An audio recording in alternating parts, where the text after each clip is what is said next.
Many of you will have ambitions as families and as individuals to go on and work in professional life. And in all likelihood, that's going to mean at least 4 tiers of examinations: IGCSEs at 16, A-levels at 18, a degree, and then probably a postgraduate qualification. These are stressful times. We've all been through it. And we all have that feeling of the whole of my life's been leading up to this, everything hinges on this, and of course we start to feel anxious and worried as teachers, as students, and as parents. What can we do about that? My experience now tells me that actually most of the time I would look at examinations positively as an opportunity to show what I could do and the skills that I did have, rather than worrying about what I didn't know. But it's easy perhaps for me to say that with hindsight. What we wanted to do is to put together a series of clips and videos to try to help you as families, as students, navigate through this stressful time. So we're going to try to focus on some of the things that you can do to reduce that anxiety. So there'll be some input on making sure that you have a revision plan and you're utilising really effective revision techniques, that you're maintaining a healthy exercise routine, a healthy diet, and that you're looking after your sleep pattern. We really want to make sure that we support you in being able to do everything that you can do to be best prepared for the exams. There's advice there on how parents can support, and also how your teachers will support you throughout the whole of the process. So I wish each of you, as families and individuals, every success. We'll be rooting for you, and we hope that these will help you along your way. Good luck.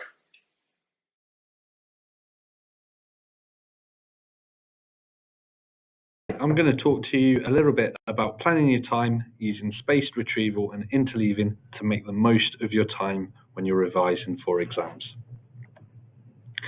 So most students revise like this for exams. They might have exams spread out through a particular month like this. And what we often find with students that haven't planned their time is their revision looks a little bit like this. Revise for subject A until exam A, revise for subject B until exam B, and so on. Big blocks of revision, which sometimes doesn't leave enough time for effective revision. Space practice. What the research says and shows is that spread out practice beats cramming together before an exam. So you space out your practice and your revision so that you make more links. One of the reasons for this is that as you learn something new or you revise something new, you begin to forget it from the point that you've started learning it. However, if you revisit or actively retrieve this information, that forgetting curve seems to flatten out.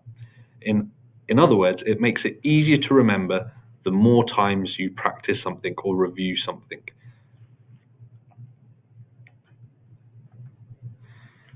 The research also shows that you should study smarter but not longer hours. That might sound difficult, but it just takes a little bit of organisation and a bit of forethought in order to do so.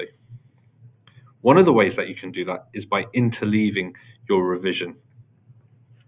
So interleaving, the main principle of interleaving is that you have a set number of topics, and instead of revising these topics in singular blocks, you organise your work so you're revising all of these topics or subjects in smaller chunks but together. The current research shows that this works because it creates more neural pathways than blocked learning. In other words, it makes the learning stick, and it makes it easier for you to retrieve that information. It is difficult, and it does take a lot of time and organisation. However, it's worth it. The research shows that students that use mixing revision from different subject areas and topics do better in test performance compared to practice performance. And that's what we want our students to do, to perform their best in a test. So what a revision timetable might look like for certain subjects is this. You have your exam subjects on particular days, but instead of cramming or blocking your revision, you interleave your revision like so. And then when you finish that exam, you can interleave the remaining subjects together.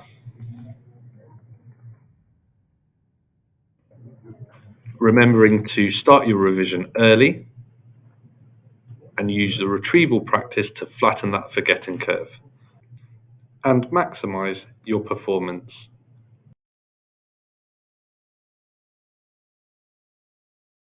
I want to talk to you about revision techniques, but specifically, I'd like to talk about the issue of time.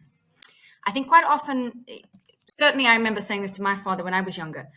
I studied for 8 hours. It's like a 1 hour test. I totally got this. And my dad would walk away happy because he'd think, well, hours equals success. And so I'm here to say that that is not the case. It is ultimately about the best use of your time. It's not how much time you spend. It's what you do with the time that you study. Often we think, all right, I'll get some post-it notes. Certainly as parents, you want to help, you want to buy things. I'll get some post-it notes, some flashcards, some highlighters. Invariably, it just makes it look pretty. It just makes it look like a lot of work has been done, but it's how much understanding has really, really taken place. So I'm not saying don't have flashcards, don't write down key points or notes or anything like that. I'm saying use it more effectively. So what I'm really saying is imagine auditing what you know first. You have an exam, it's coming up, you've got to revise. Everyone's like, I'll start at the beginning and I'll go through to the end. I would say, don't do that. I would say, take some practice questions. Certainly in history, you'll get banks of practice questions. I'm sure in maths and other subjects, it's exactly the same. And apply your knowledge. Which ones can I answer? Which ones can't I answer? Review the mark scheme. Then you have a better idea of what you know and don't know. And then you can begin to plan your study time. Imagine not revising things you already know. Imagine starting first with the things you don't know and then going all the way back and growing in confidence as you get towards the things you do know. And I think the key thing to do, as I said before, is to make sure that you apply the knowledge first. So don't make it look pretty. Don't think about hours and hours and hours or just simply reading the textbook. It's not going to help. This is how it's assessed. These are the questions that I have to answer. What do I do first? I get myself some questions. I practice those questions. Do I write full answers? Certainly in a subject like history, no. Plan the questions. Talk it through with a study partner, with your parents, mom and dad. Ask questions about the questions that they're being asked to consider. Look at things like, how do we lay it out? What is the writing frame in my case? In maths, perhaps, what is the formula? What are the steps for working it out? Then think about, do I have the content? It's not just a case of learn everything and hope for the best. So don't think you have to spend hours, and when your son or daughter is sat at home and they're in front of the computer for 6 hours a day and you think this is great, this is highly successful. That actually isn't the case. I know they talk about 40 minutes here, take a break, 40 minutes there. None of that matters if you're just simply trying to rote learn the material. That's not going to help. Take the questions, apply your knowledge. The questions you can't answer, go back, research, find the answer, look at the mark scheme, take them to your teacher, engage with that kind of process, and that will deliver far more success.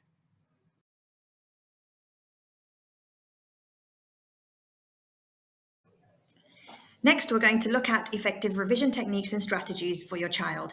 This means there are some methods you can use when you actually want to sit with your child and help them revise, but also it's a way of making sure that they're using the best ways possible. When they say to you that they're revising or they're going to revise, what is it they're actually doing? Is it the best way possible?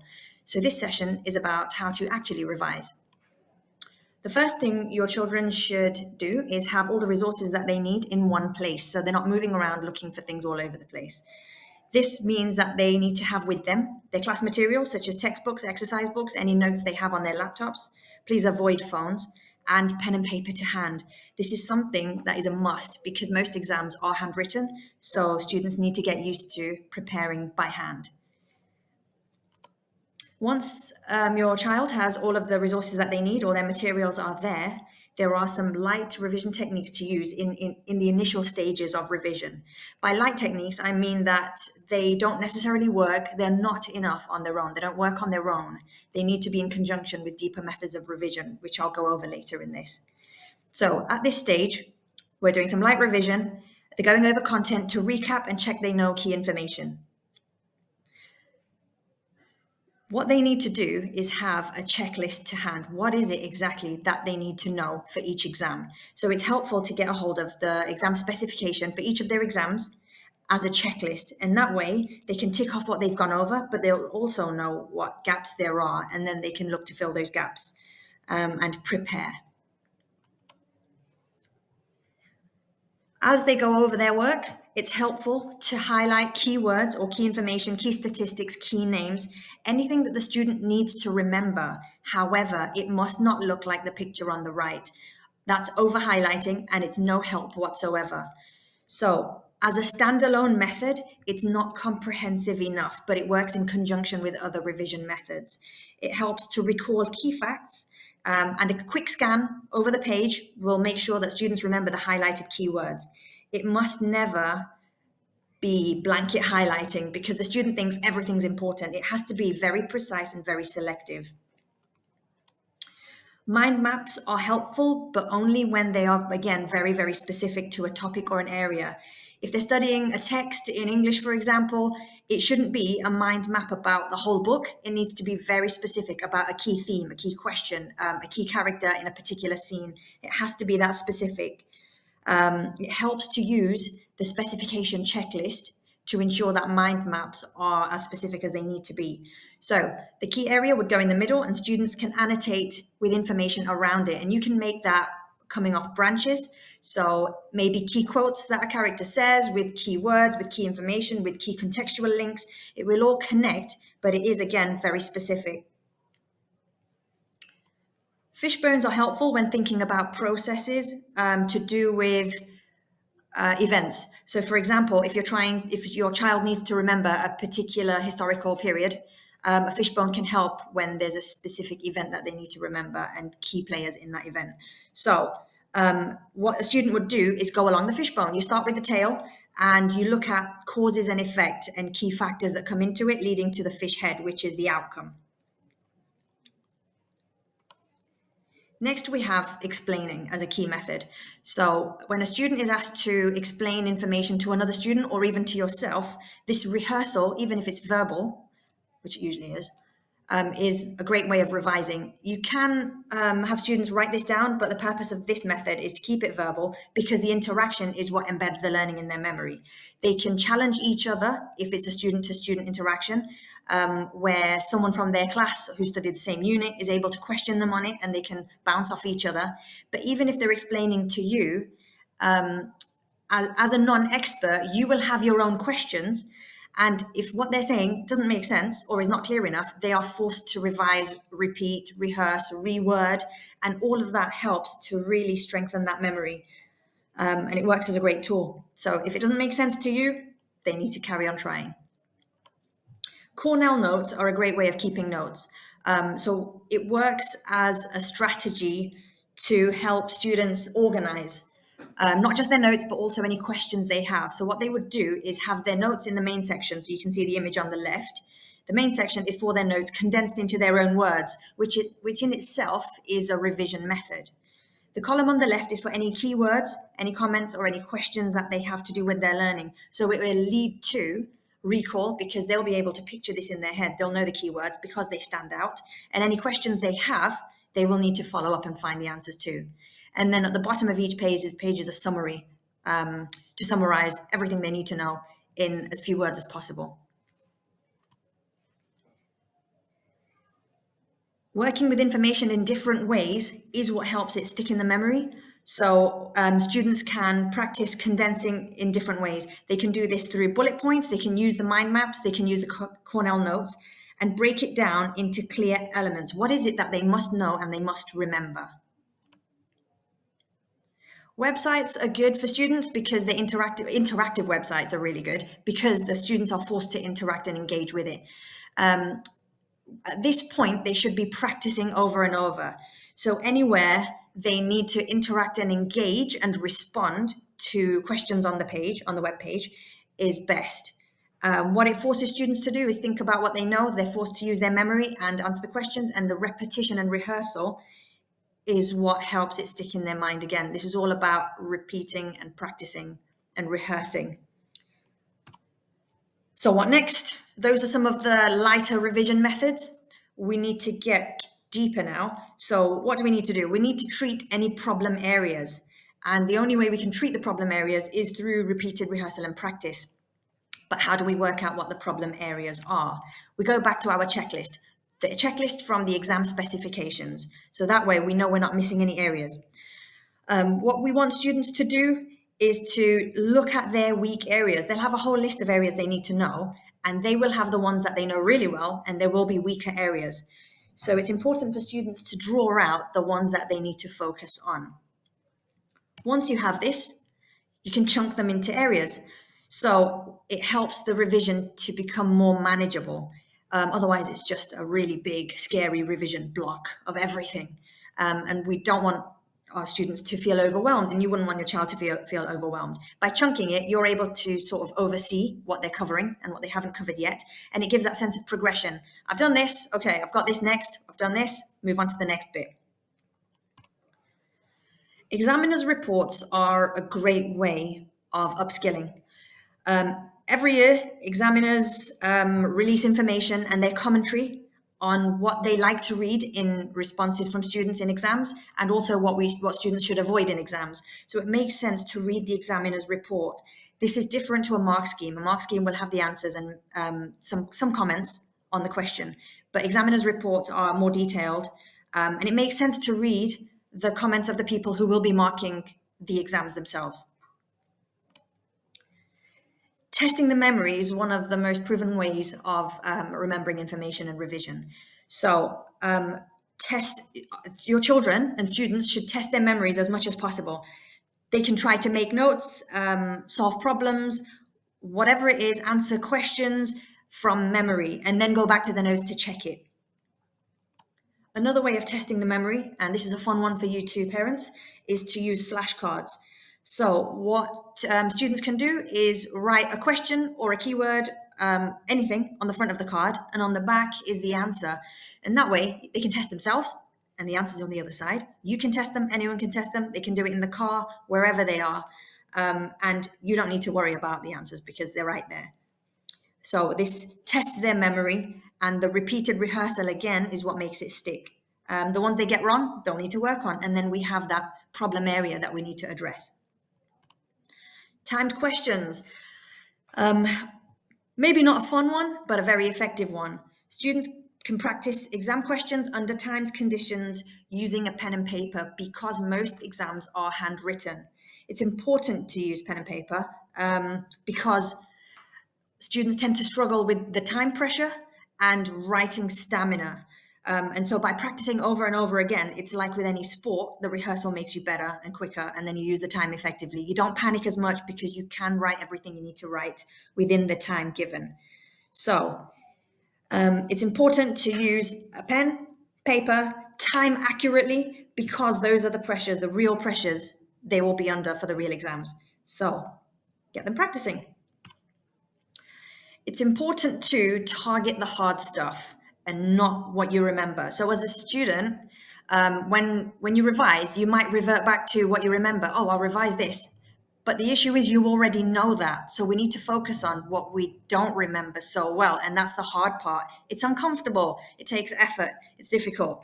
But that's exactly the process we need to follow. So if you're at home and you're going through a checklist using the exam spec with your child, diagnose the issues. What is it that they keep getting wrong or they find really tricky? And then we aim to correct that by putting in place the strategies, using some of these strategies, and then you test and you retest and you continue retesting until it's embedded in the memory. And finally, what I would like to end on is to remember that every expert was once a beginner. So it takes a lot of practice and rehearsal to become an expert.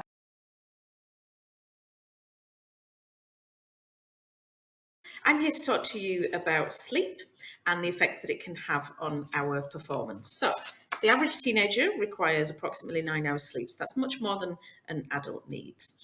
And despite us thinking that our children are upstairs getting good quality sleep, and getting 8 or 9 hours, it's actually more likely, research tells us it's more likely to be around 6.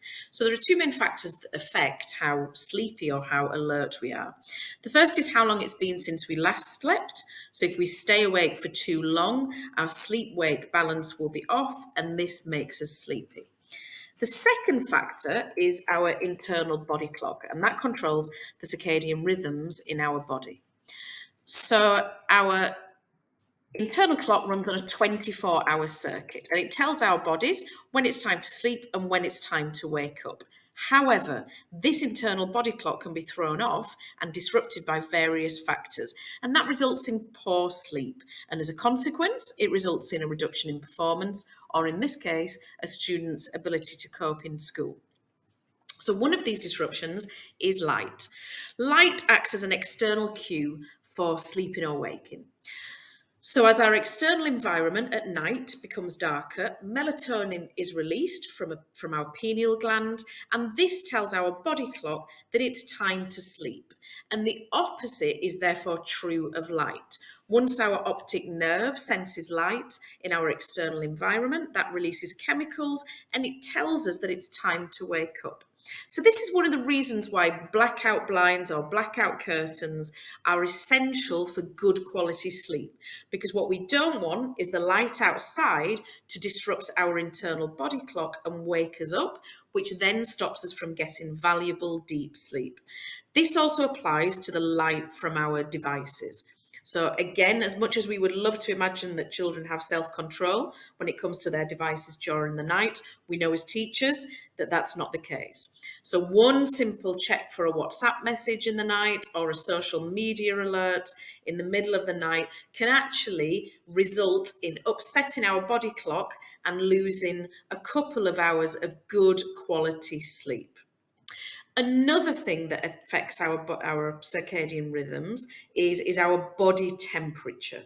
So what we know is that sleep typically occurs when our core temperature begins to drop. However, if we eat a large meal very late in the evening before we're about to go to sleep, our body has to work really, really hard to digest that food. And what that does is when it's working hard is it increases the temperature of our body. When the temperature of our body is increased, that makes it difficult to sleep. So what we would suggest, or what I'd suggest, is that if your child absolutely has to eat at night, make sure it's a very light snack that can be easily digested.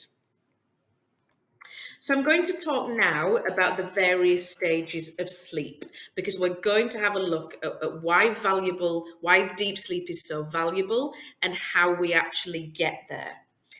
So our sleep cycle alternates between what we call rapid eye movement and non-rapid eye movement sleep. And it consists of 5 stages. So the cycle starts at light sleep and it progresses to deep sleep, which is stage 3 and 4, and then eventually on to stage 5, which is what we call REM.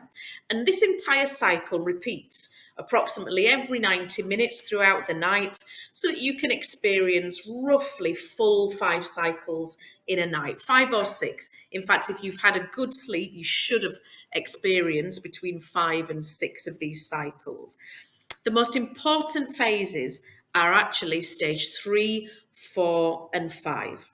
Stage 5, when we're in this stage, it's sometimes referred to as dream sleep. This is when all our dreams occur. And our brain at this point is as active as if we were awake. The only reason we're not up running around acting out our dreams is because at this time our body is actually paralyzed, and it has to be paralyzed in order to control our movement because our brain is so active. So the key to these stages and why I'm talking about it is because they do have such an impact on our performance. For example, if we're woken up several times during the night, we might not ever experience getting to those vital stages, so your stage 3, 4, and 5, because every time we're woken up, we go back to the beginning and we either go to a stage 1 or we go back to stage 2. So whilst you may have been in bed and you may have achieved 8 hours sleep on and off all night, you may also never have reached those deep sleep stages, and it is that improves our performance. Or in this case, if we don't reach those deep sleep stages, it will negatively affect our performance. So we'll look at more specifically about what is going on in those deep sleep stages. So I want you to imagine that the filing cabinets in the middle represent our memory, and the pile of papers on the right is all the information that we have processed throughout the day. This can be anything. So what you've had for breakfast, saying hello to somebody in the corridor, to an algebraic formula. So everything that the brain has processed from when we woke up is effectively represented in this example by these papers. So at night, when we're in stages 3, 4, and 5, that's the deep sleep stage, we have something in our brain that's buried deep in our brain. It's responsible for memory and learning, and it's shaped like a seahorse. So it's often called the seahorse of the brain. And it's called our hippocampus. And what our hippocampus is responsible for is learning and memory. So at night, when we are in stages 3 and 4, our brain, our hippocampus activates a filing system, and it tidies up everything that has gone on throughout the day. And it either files important information away or it throws out information that we don't need. And if we don't get those deep sleep stages, then our brain won't be able to run this filing system. So the sleep that we get, the deep sleep that we get, allows our brain to prioritize information that we need and get rid of information that we don't, which then, as a consequence, facilitates improvements in revision, exam performance, and in the classroom. So let's look at this a little bit more closely. Remember that our filing cabinets are effectively representing our memory. So the non-REM stages of sleep. So these are stages 3 and 4. What they do when we're asleep is they prepare our brain for good learning the next day. If you haven't slept, your ability to learn information can actually drop by about 40%. So none of us can pull an all-nighter, be up all night doing work, be up all night on our phones, and still effectively learn the next day. So deep non-REM sleep, so that's stages 3 and 4, is when our brain is removing the waste. So in terms of the filing cabinet, it's looking at the big pile of papers and it's taking everything out that doesn't need filing and throwing it away. Now the last stage, stage 5, when our brain is really active and where we are paralyzed, in this stage, our hippocampus is using this time to cement information that we have learned throughout the day. And again, if we use the analogy of the filing cabinet, it's taking all of those memories, all of those papers up, and it is filing away the information in good order. It's grouping relevant information together that needs to be together. It's making sure that important information, so an algebraic formula, to use the same example, is accessible for use when we need it. So if we don't get to stage 5, if we don't get to that REM sleep, this won't happen. Therefore, without these valuable stages of sleep in our cycle, our memory and our ability to learn is significantly reduced, and research tells us that can be up to 40%.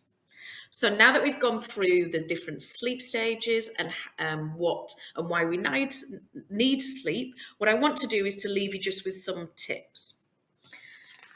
Encourage a regular, relaxing routine just before bedtime, because that prepares the body for falling asleep quickly.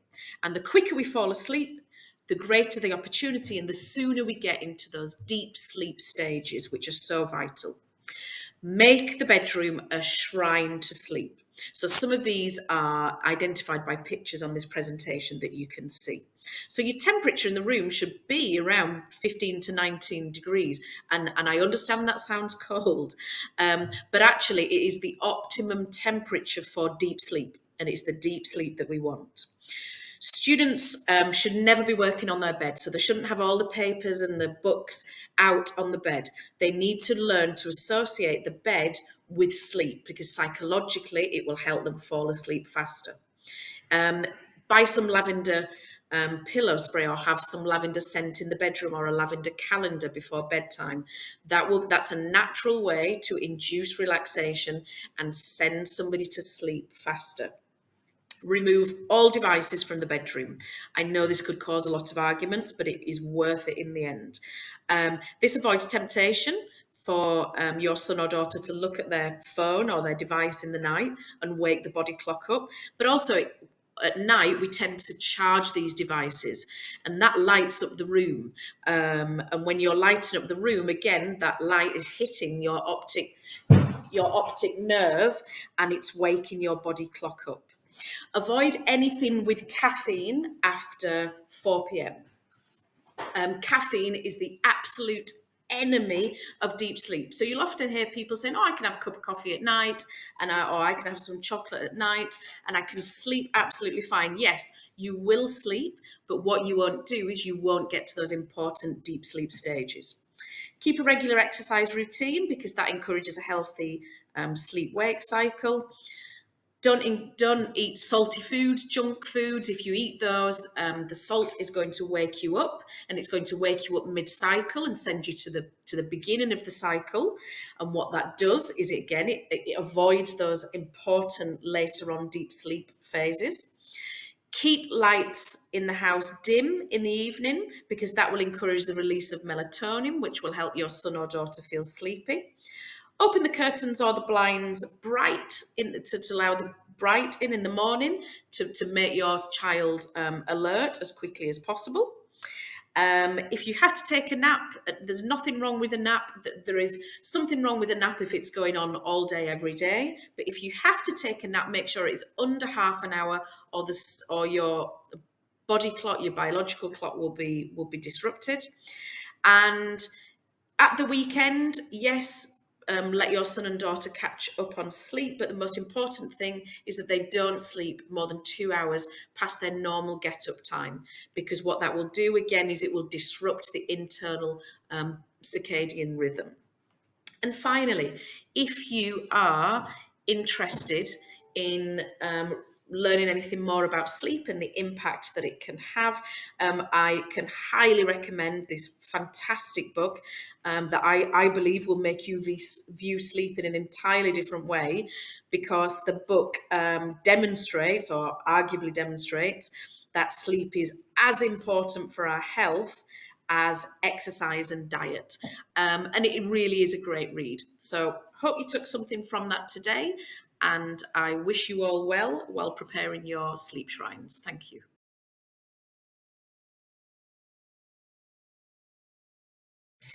Hi there. We're now going to look into the importance of exercise and healthy eating during the summer season. In addition to what we've already learned today, in order to maximize performance, it's essential that your sons and daughters look after themselves. It can be very easy for them to neglect certain aspects of their well-being. And as a result, we're going to look at the importance of regularly participating in physical activity during your revision, during the exam actual season, as well as eating an appropriate diet. It can simply be a 10-minute burst of walking, mini exercise that can increase mental awareness. It can improve your energy levels. It can improve your mood, and it also decreases stress and anxiety. All it needs to be is raising the heart rate and even just getting a little sweat on. Therefore, continuing to play sport and participate in physical activities during the time of examinations is advised because of the 4 following reasons. Number 1 is that exercise relieves stress. Stress slows down our brain's ability to process information, making it more difficult for us to concentrate and focus, which in turn can greatly impact our revision and our exam performance. Exercise cranks up the body's production of serotonin and dopamine, the feel-good brain chemicals, which helps create a happier and healthier mood. Even a quick 20-minute session, 20-minute walk can radically change the mental and physical state, especially if students have been sitting in a library all day, sitting in their bedrooms revising all day, or been at school all day. It's so important. Number 2, exercise improves memory retention. Fitting in regular exercise or walks into your revision routine, into your exam routine, can literally jog the memory. Exercise releases endorphins, also known as nature's mood elevator, which has been shown to improve memory and boost your brain building hormones. Exercise stimulates that brain activity, helping the learner to retain more information. It's also so important, what we've heard earlier, that you take mini breaks as well. And within these breaks, get some exercise in there to retain more information. Number 3 is exercise increases focus and concentration. Regular exercise releases brain chemicals key for memory, concentration, and mental sharpness at the same time, as well as lifting your mood, lowering your stress and anxiety, all of which contribute to positive brain health. Studies show that regular exercise helps manage complex tasks, organize and sharpen your focus, which is great for those longer revision sessions or particularly complex exam questions. You will also find that when you are off on the treadmill, going for a walk, whatever it is that you're doing, you will find that your brain will still even be working. You'll actually come up with some great ideas as you are working. This naturally happens during exercise. Number 4 is that exercise boosts your energy levels. The more you move, the more energized you will feel. Regular physical activity improves muscular strength and brain power, giving the energy needed to think clearer and come up with new ideas. A good 15-minute break from revision to move around makes your body produce more energy whilst also making you feel happier. When we feel lazy or we feel tired that we don't want to move around, if we just get up and do it, it makes us feel better immediately. So make sure you get that exercise into your revision sessions. Next, we'll be looking at the barriers to participating in physical activity during our revision and during the summer season. The first one is time. Your son, daughter may feel that they need to spend their time studying rather than exercising.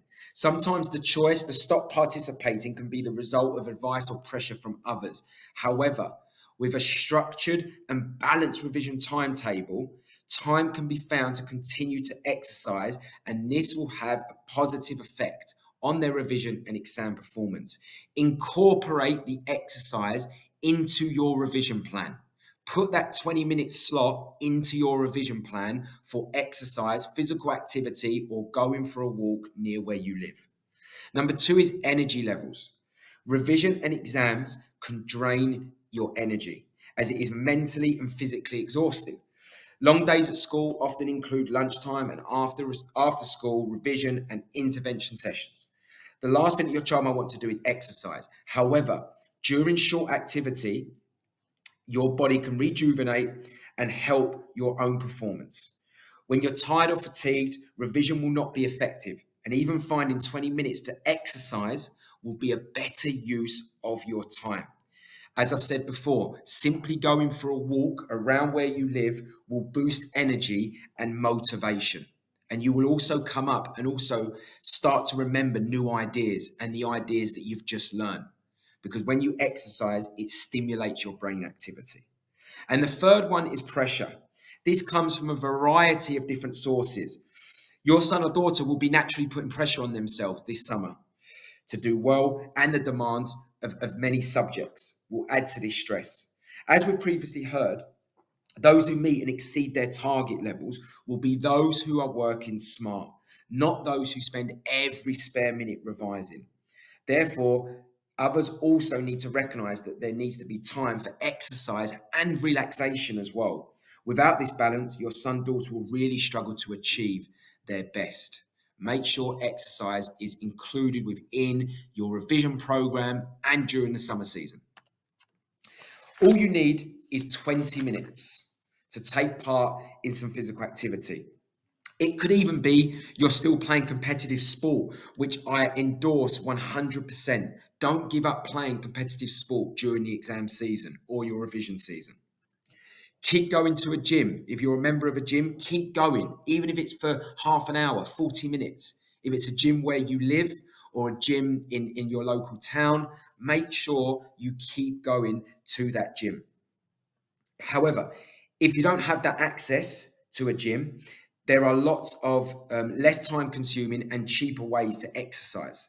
As I've said, number one is going for a walk on your own with your parents, with brother or sister, or even a friend. Going for a walk or run will not cost you a dirham, but will result in a clearer and focused mind. You could follow a yoga video on YouTube, meaning that you don't need to leave the house. You could find a HIIT session online. Therefore, you don't need to leave the house. You could do it outside in the garden. You could do it in the front room. You could do it in your bedroom. There's many, many things that you can find. A few on the screen right now as well, just to give you that little inspiration. As I've previously explained, once a student is regularly exercising, they will find that they have more energy and become less fatigued. They feel better about themselves, and in turn, they'll want to continue to work out. They then become less stressed and have a more positive outlook on their exams and the work that they need to do in order to be successful. They will then be in control over their performance and the pressure will lift, so they become more objective. Parents, you should see more positivity from them and also the benefits that this 20 to 30 minutes exercise a day is having on them. You can do this, people. You can get to your local gym, a gym where you live, or you can simply go for a walk around your compound or do any of the exercises that are on the screen. There's also so much on the internet as well. My last slide today, we're going to talk about healthy eating, something that is so important. Now, a common mistake that so many young people make during this crucial period of revision and the summer season is to eat poorly and unhealthily. Junk food, lots of chocolate, energy drinks, coffees, crisps are often in place of normal meals to keep energy levels up. However, this is not only harmful to your long-term health, but can also negatively affect your exam performance. There are many brain food suggestions on the screen right now that you can use, starting from today, to help you. Examples include berries, fish, eggs, spinach, and instead of milk chocolate, you could even eat some dark chocolate, okay, which helps with memory and concentration. You need to treat your brain like the exquisite, powerful machine that it is. You need to fuel it effectively so that it can function to its highest capacity. A diet rich in antioxidants and rich in vitamins and minerals will help you do this. 3 meals a day with light snacks in between. Get your proteins in, your chicken, turkey. If you're a vegetarian, you have your beans, your pulses, red kidney beans, chickpeas, quinoa, etc. You have your carbohydrates. You've got your sweet potato. You can have whole wheat rice, wholemeal pasta. You've got quinoa. You've got many other opportunities to have a healthy meal with vegetables, with salad, which will keep you healthy and make you feel alert. If your son, daughter can find ways to look after themselves through the choice of exercise and diet, it will enhance their chances of maximizing their performance. Moderation is the key, and making sure they have the balance of revision, working, exercise, and eating well. Parents, you can help by making sure you get the right foods in, by making sure that your son or daughter takes breaks to go and exercise. Take them for a walk in between revision to help them clear their brain and give them the best opportunity possible. I hope this helps, and thank you very much for listening.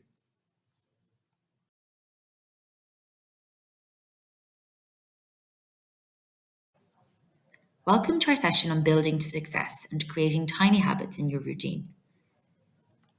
It is often assumed that successful people do something exceptionally different to others. But the reality is that successful people simply form habits that feed their success. And it is the consistency of these repeated actions that underpins their successes. These habits are not necessarily different from those you've been encouraged to do repeatedly throughout your life, or those that we have highlighted as being important in your routine this evening. And even well-known names have taken heed of this advice to fuel their success. From Jeff Bezos getting 8 hours of sleep every night, Gwyneth Paltrow ensuring she exercises every day, Arnold Schwarzenegger ensuring that he switches off at least 2 hours before bed, to Oprah doing at least 20 minutes of meditation each day. Doesn't sound too difficult, does it?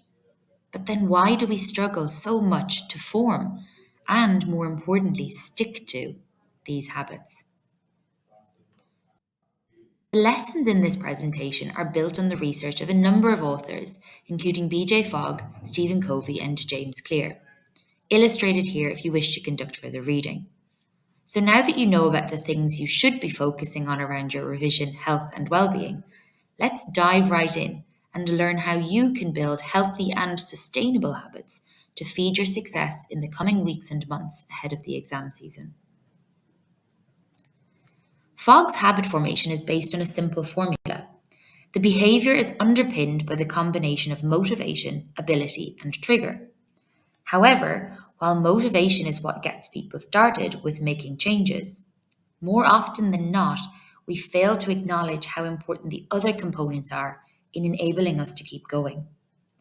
We are significantly influenced by our action line and generally tend to fail because we overcomplicate the actions or behaviors that we want to achieve. Let's look at an example. Think about how easy it is to scroll on your phone in bed, to have suddenly lost hours on a pointless habit. Now let's look at reading a book.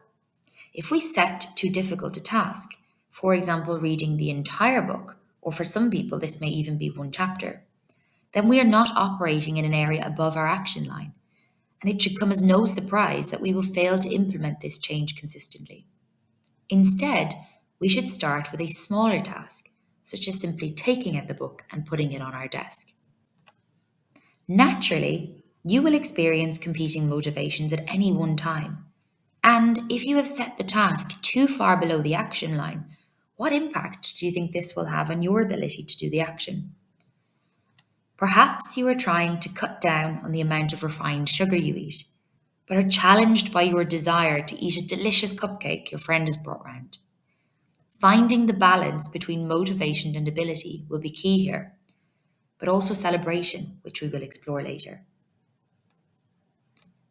You have plenty of time between now and the exam season, but it is important that you start building these habits now. More importantly, when setting targets for yourself, you need to start small. Take a look at this example. It is a challenging behavior and therefore unlikely to become a habit. But with 2 small tweaks, we make it manageable. On average, it takes about 66 days for something to become a habit. But with consistent implementation, we can then use these good habits to form subsequent positive habits. This is not to say that the discipline to repeat this daily is easy. It's not. So this is why it's so important to start small. We are what we repeatedly do, and on average, around 43% of our daily activities are in fact habits. So why not use our existing habits as anchors to introduce new habits? It's a little like coding. Sequence is imperative to the success of this. They will only be successful if in the right order. This recipe card explains the easy process through which you can implement these small habits in your daily routine. The starting point is to find your anchor moment. This is something in your existing routine that will remind you to do the new habit. It's important here to acknowledge the difference between a fuzzy anchor and concrete anchor. You need to identify the final trailing edge of the anchor in order to push you over the action line. So, instead of simply saying, when I brush my teeth, I will, you specifically identify that it's when you put your toothbrush back on the shelf or in the charger that you will do that action. Instead of saying, when I get home from school, pinpoint a particular end of an action that you do on arrival home and tag your new habit onto the end of it. This anchor will trigger you to complete the new action. And in those difficult situations where you are faced with choices, a little bit like the cupcake earlier, the trigger or anchor is what will help you to stay on track. Now let's talk about the behavior itself, your new habit. How often do you commit to making sweeping changes to your routine? But if you start too broad, you're pretty much guaranteeing that you will fail. And it has nothing to do with the action or your ability, but rather your approach that needs adjustment. Look at the following examples. How could you apply these to your own actions? Think of a habit that you would like to form in the next 6 weeks. Now write down the starter step. Now scale it back even further. Though it may take time to increase skills and acquire the necessary tools and resources to grow this habit, by ensuring the starter action is tiny, you enable yourself to achieve it consistently. What about starting with something as simple as making your bed as soon as you get up each morning? In fact, this habit has been correlated with better productivity, a greater sense of well-being, and stronger skills at sticking within a budget. This and other keystone habits can be a starting point to forming other good behaviours.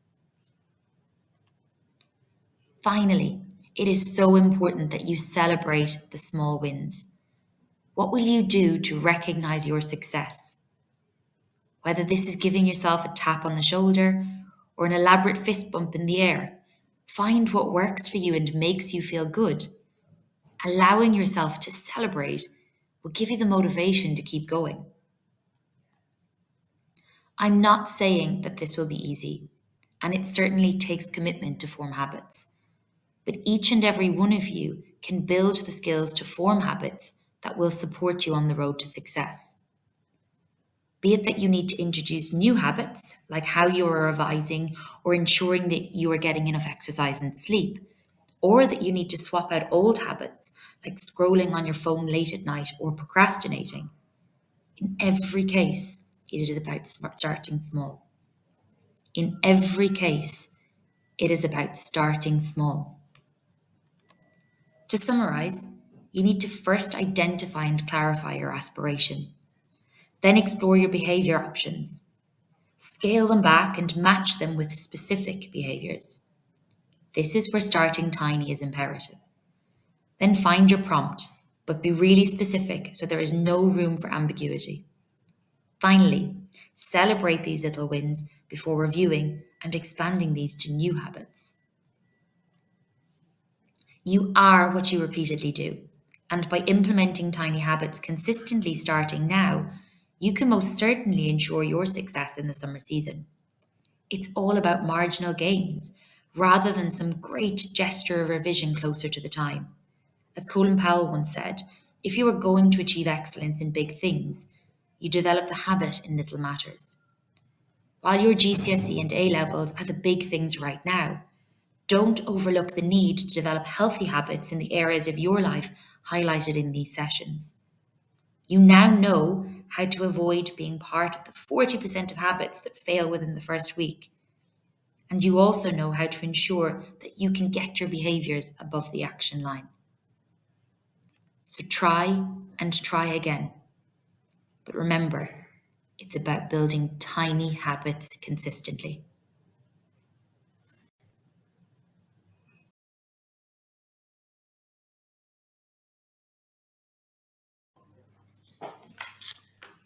Hi, I've been asked to share with you my experience as a parent of a son that recently went through both A-levels and GCSEs. So my son is currently studying maths at Bristol University. He did his GCSEs therefore 3 years ago. He achieved 12 A stars, partly because he's very, very bright, but partly because I think at the right time he found the kind of intrinsic motivation to do well. revise effectively, and to throw himself into the exams in the right way. We were also very conscious of the role that we had to play in making sure that he could be successful. So what I wanted to do is just go through those, the experience we had and some of the techniques we used, some of which we stumbled across by doing a bit of research, some we just used a bit of common sense. There's a wealth of advice on websites.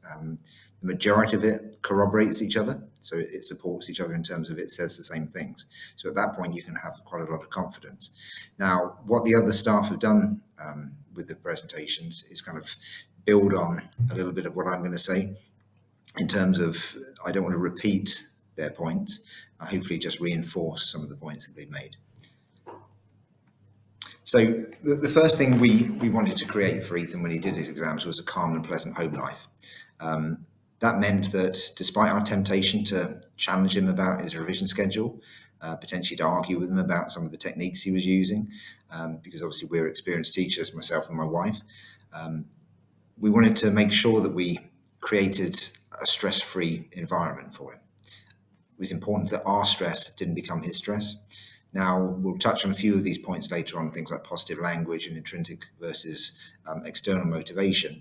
But one of the easiest things is to just make sure that our stress wasn't transferring to him, that everything stayed calm, that we're using positive language, that his littlest brother, who was 5 years old at the time, wasn't causing too much noise and distracting him. We also made sure that we had a kind of a space available for him, free of clutter and noise, where he could just be dedicated to his studies. That was his bedroom. He's got a desk in there. He's got his computer in there. He had notice boards where he could pin revision schedules with his exam timetable, revision notes, etc. on the walls. So it was a space that was dedicated to revision. It was free of noise. It didn't have any of his other clutter of his life around him. We cleared that all away to make sure that it was just a zone for quiet study, reflection, and that there weren't easy distractions within reach. Now that leads to the point where we were closest to having arguments with him, which was the fact that we wouldn't allow him to take his devices up to his room. Now, fair enough, if they're revising from a MacBook, then obviously they have to have that device with them. But the phone we felt was a step too far. So we removed his iPad and his phone from him. They had to stay downstairs away from his bedroom. And to show a bit of solidarity, the rest of the family did the same thing. And actually, it proved quite conducive to sleep, not having those devices around. That kind of, there's lots of research on the impact that those sorts of screens have on a good night's sleep. So this was one which was a hard negotiation. But it is something we stuck to. And after that initial argument, he accepted it, and it worked as far as we're aware. As far as our experience goes, it strongly suggests that removing that device from him paid the dividends in the end, although it was the point where we came closest to having arguments with him in that kind of exam season. And another kind of simple thing is just to kind of be present for them. Now, that isn't kind of hovering around while they do their revision, looking over their shoulder, questioning the techniques they're deploying. It's much more a case of, when you need us, we are there. Okay, if that means coming down for a family meal, which again I encourage, when you have your family meals in the evening, encourage them to come down to take a break. They just need that kind of let off of steam. Just a normal chat away from the kind of pressure and the reminders constantly of exams is a healthy thing. Be there if they need you to help with revision. We always used to go through his cards, his kind of revision cards with him. We'd ask the questions, he'd answer them. We'd be able to spot things that he wasn't getting, maybe suggest alternatives. But they have to be ready to receive that help. So don't pressure them into it. Make sure that they're coming to you, but just say, look, we're available whenever you need us. We're available if you want to let off some steam, ask some questions, go through some revision material, take a walk, have a bit of a break from things. Exercise is obviously very important. A lot of what you're doing is just making sure that they're able to let off steam, to take a break from the revision at times, but also showing that you care. We'll come to kind of the positivity of language in a second, but just making sure that there's no kind of judgment attached from your end. A revision strategy that I push with my students and certainly worked with my son was the idea of little and often. Cramming doesn't work. There's so much scientific research that talks about the fact that cramming just tries to overfill an already full brain. That's not the way that working memory operates. So therefore, little and often is a much more effective way of revising, much more conducive to long-term retention of the information. So try and encourage them to kind of separate out the types of revision they're doing, maybe the subjects of revision they're doing when they've got multiple subjects. And again, there hopefully was content on that early on in the presentation, which will give you some guidance on that. There's a reason why the phrase healthy body, healthy mind exists, and that's because it's so important to the operation of your brain, and therefore your recall, your ability to think straight in an exam, to do with your physical state. If you're tired, if you're hungry, if you haven't had stress release, then that's not going to be conducive to a good performance in an exam. So sleep, particularly the night before an exam, is very important that students get a really good night's sleep. When they wake up, they need a healthy breakfast, but actually a balanced diet throughout the whole exam season is a necessary thing, but also regular sleep. Teenagers need more sleep than adults do. Make sure those lights are going off. Make sure they're not trying to cram all night. If a student is cramming all night on the evening before an exam, something has gone wrong with their revision schedule. That isn't something that they should be aiming towards. That's a sign that there's a problem. So avoid cramming where possible. Positive language. I think this is probably the most important single impact that parents can have. We mentioned earlier on, your stress should not become their stress. We were very anxious about the exams, but we tried very, very hard that wasn't passed on to my son. Positivity of language is things like being non-judgmental. If they want to come and chat to you about how their day's gone, how the exam has gone, you're letting them air those thoughts, but in a non-judgmental way. You're not coming back with a post-mortem of the exam. There's no critique of why they did this and didn't do that in the exam. It should be just a sounding board. You're listening, you're taking it in, you're encouraging. Positive language also stretches the talk of what happens if it doesn't go well. Okay, no one is defined by their exam results. There are always other options. If things don't go well, there are always other options. Try and keep that in mind when you're having those discussions with the students. It should not be that these exams are the be-all and end-all of their life, because otherwise you imagine the pressure that goes on them at that young age if they're feeling that way. Apart from anything else, beyond the kind of the mental health issues that might encourage, it isn't a conducive state of revision if you're actually focused on the wrong things. If you're so fret up with the negative consequences that exist on the horizon, then you're not being an effective student. So try and avoid any language like that. Don't overhype the importance of the exams. Yeah, they are important to you. They are something that the students have worked towards for a long time, but they will not define them. There will always be other options. I personally did really poorly in my GCSE exams. It taught me a huge lesson. And by the time it came to A-levels, I was in a much better mental state and also a more mature state to be successful at A-level. So there are always other options. These exams will not define everything in these students' future. Intrinsic motivation versus rewards. Now, this is an interesting one because the advice is that students should have that intrinsic motivation. They should own their success. The motivation to do well should come from them, and therefore rewards would therefore be an external motivation, which isn't a good thing. I disagree, but this might be from my own experience. Despite all the positivity around language with my son, I don't think he'd have revised as effectively if we hadn't placed some rewards on the horizon. Now, the reason for this is that a lot of intrinsic motivation is, look, you want to get the best grades possible because of the consequences if that doesn't happen. That can actually become a negative. So I felt that we needed to for want of a better word, bribe him. And that was a very easy way of reminding him when he was not working as hard as we thought he should be. But just remember, if you don't do as well in the subjects as you want to, you won't get the reward we've assigned to this subject. So we did it as a monetary thing, which again is against all the advice. But we felt it worked for our son. He needed that external motivation.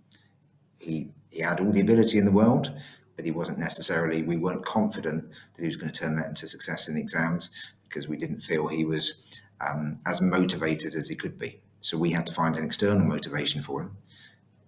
As I said, that is against the advice, but I think it worked in his case. So you know your children better than anyone.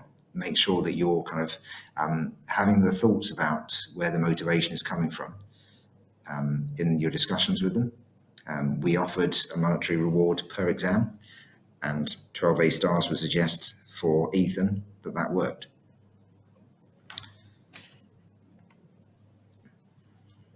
Know their exam schedule. Now, this isn't a chance for parents to be kind of interfering and kind of looking over shoulders. It's much more a case of, if you know their exam schedule, you are in the right position to support them if it's necessary. Now, we very simply stuck it to the fridge. So it was there in the kitchen, constant reminder. He had his own copy in his study space. What that meant is that we could actually be aware of what he had coming up. We could make sure he was up at the right time for exams. We could make sure he was sleeping the night before an exam. It framed our discussions. We could have those chats with him. What kind of state of mind are you in about this exam? What's your state of readiness for this exam? Again, not in a judgmental way, not in a critical way, but as a kind of a friend. Just making sure that he's thought through every eventuality, and making sure he's packed the right equipment. Has he got the calculator for the calculator paper? Has he got his English resources for those ones where you can take resources in? Has he got the right rulers, protractors, compasses, etc. for those exams that need them? We could also make sure that he's having a decent breakfast on those days, that we're around to support him if he needs it, that we could do revision with him the night before, again, if he needed us to be present for that. So knowing their exam schedule means that you can all be aiming in the right direction, in the same direction. You can be providing the support that the student finds necessary. And we found that immensely helpful to kind of just have a sense of it. It also was a bit of a pressure release for us, I think. We could kind of put our energies into that exam schedule without putting the pressure onto him instead. So I'm hoping this collection of guidance has been helpful. It is based on research, on experience, on the science. You've got lots of experienced teachers that have seen many generations of students go through exams, and therefore we have a good understanding, particularly for parents that are going through this for the first time. For me, it was very helpful to have this sort of guidance, this advice beforehand. It meant that we were in a much better position to make the right choices when we were trying to support my son. So I'm hoping it's been helpful. Thank you very much for your attention. A huge part of student success is the support they receive from home. That is unarguable. There are lots of things on here that parents can do that are constructive to support children, but also positive, that aren't going to add to the student's stress, that aren't going to place additional pressure on the students, but are placing the right sort of support in place. Healthy body, healthy mind. Make sure the language is positive. Make sure that they're well fed, well rested, that they can take regular breaks and exercise. They feel that the family is there for them when they need it, but also that they have their own private space to retreat to when they need to focus on their revision. Thank you very much.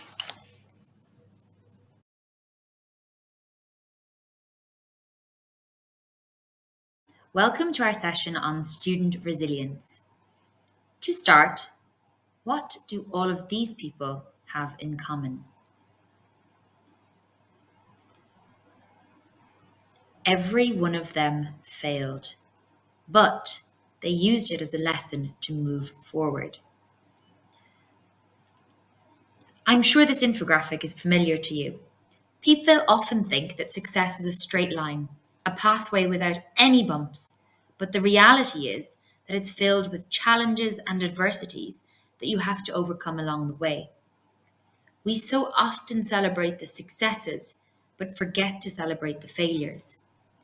People don't mention David Beckham's grueling training sessions in his back garden as a teenager, or that James Dyson made hundreds of prototypes using cardboard because he didn't have the finance to fund the resources, nor that Thomas Edison found 10,000 ways that didn't work before he found success. So if we know that adversity is inevitable, how do we prepare for it? And what is resilience? Resilience is the capacity of a person to maintain their core purpose and integrity in the face of dramatically changed circumstances. It is the ability to not overcome setbacks, but to move forward. So, can it be taught? How can we as educators and parents encourage it? And how will it benefit you as students? The good news is that resilience is not automatic. It is a learned behavior that becomes internalized and applied during stressful situations. And this will not only apply to your current experiences in school, but also as you face new pressures moving forward to university and the working world. It is also important to note that resilience is not a simple concept. It is in fact multidimensional, consisting of a cluster of skills that will become adaptable to different situations. Let's reflect for a moment on your previous encounters with failure. Have you ever identified your failure as being permanent? Have you ever overgeneralized to a subject rather than a specific component? The good news is that research has demonstrated that setbacks are not always a bad thing. And in fact, that those that have experienced some adversity go on to perform better under pressure than those who have been wrapped in cotton wool. Furthermore, experiencing failure has also been associated with higher levels of empathy, motivation, and determination. So the positive news is that resilience and coping skills can be both improved and developed. Resilience is a difficult thing to quantify and measure, but it is important that we can bounce back from adversity, manage pressure, and overcome setbacks now and in later life. When faced with challenging situations, it's a little like responding using building blocks, viewing our decisions as active choices, learning from mistakes, having a healthier relationship with feedback, and keeping things in perspective. When faced with adversity, give it some context.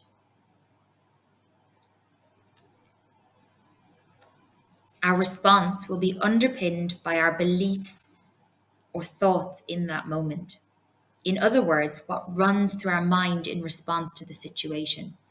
And this is the critical part, because the important thing to note here is that when bad or challenging things happen, which as we know inevitably will, there is one thing we can control, which is our response. It is this development of self-efficacy that will be integral to executing the behaviors necessary to produce the specific response we want to ensure that we feel and what we do say is aligned. So what strategies will help you during these challenging times? The first strategy you can implement in a challenging situation is to maintain a sense of perspective. This refers to your ability to manage your emotions and, more importantly, to concentrate on the things you can control and that are actually important or matter. Failure is not a paralyzing event, and therefore it really helps to change your view of challenges. Instead of seeing them as a negative, view them as a challenge, and more importantly, as a learning opportunity. Central to this will be your ability to self-reflect, which we'll look at a little bit later, because this enables you to manage new or uncomfortable situations. It also helps to have both short and long-term goals that help maintain focus and motivation after a setback. Naturally, staying healthy is integral to your ability to cope with challenging situations. Being both physically and mentally healthy will help you to respond well under pressure. Are you engaging in physical activity every day or giving your brain a break? Are you getting enough sleep? Are you switching off your phone at night? Are you sharing your concerns with a peer or confidant to help spread the load of concern? The more that someone isolates themselves, and this sometimes becomes the case when faced with a challenging situation or a disappointment, the more likely they are to clutch onto the negative thoughts around challenging situations or bad decisions. I absolutely appreciate how difficult it can be in an environment like JC, where you constantly compare yourself to your peers. But it is here that your relationship with your peers, your family, and teachers will provide significant support during setbacks and will more often than not provide suggestions on how to move forward. It's so important to change the narrative around failure here. At home, how often do you celebrate failures and embrace mistakes? If we experience and learn from failures in a safe environment and use the feedback to take the next steps, we build our resilience. But this can also be complemented by our independent activities. Think about how often you complete dirt or review activities on your assessments in school or receive feedback. But how often are you doing this independently at home as part of your own learning? Furthermore, as parents, it is so important to allow children to make these mistakes and work through them.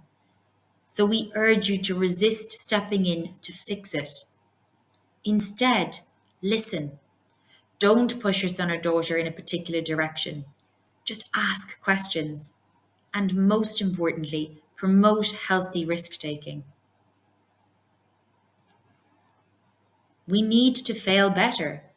We need to celebrate failure. We always have a chance to try again, even though it might not feel like that at that moment in time. Reframe your thinking. What can you learn from the process so that it doesn't happen next time? Change how you speak to yourself. It might look bad, but I will get through this. We offer you a plethora of opportunities to try and fail with new experiences at Jumeirah College. But are you also exploiting this outside of school? I know teachers who have taken up golf, horse riding, guitar, rugby, and learning a new language for the first time this year, knowing full well that they will fail many times before being successful. The more we put ourselves in these situations, the more we normalize failure. If we know that abilities and skills are not in fact limited, but are cultivated, let's look for opportunities where we can react to enhance learning. Finally, we need to continuously build our metacognitive skills to complement these processes. If we don't think and reflect about the process and the steps that we have to take to move forward, we are missing an opportunity to learn. And if you don't know how to do this yourself, are you seeking support and feedback from your circle? One thing is for sure, life doesn't get easier or more forgiving. We just get stronger and more resilient. In an era of social media and instant communication, we need to recognize and revel in the art of delayed gratification. We can't always have what we want straight away. And more often than not, we will have to work hard, making lots of mistakes along the way to get to where we want to be. We need to recognize that in the same way that our grades are not a reflection of who we are as a person, we are not limited in our response and can develop the skills to respond to challenging or difficult situations. Valuing learning and effort is important in sustaining commitment to any goal, and meaningful tasks will inevitably involve setbacks. But by building your resilience, you will not only ensure that you learn and evolve continuously along the way, but that you will cope much better when faced with these difficult situations in life. I hope that this has given you some food for thought, and if you do want to do some further reading, please find some additional resources attached.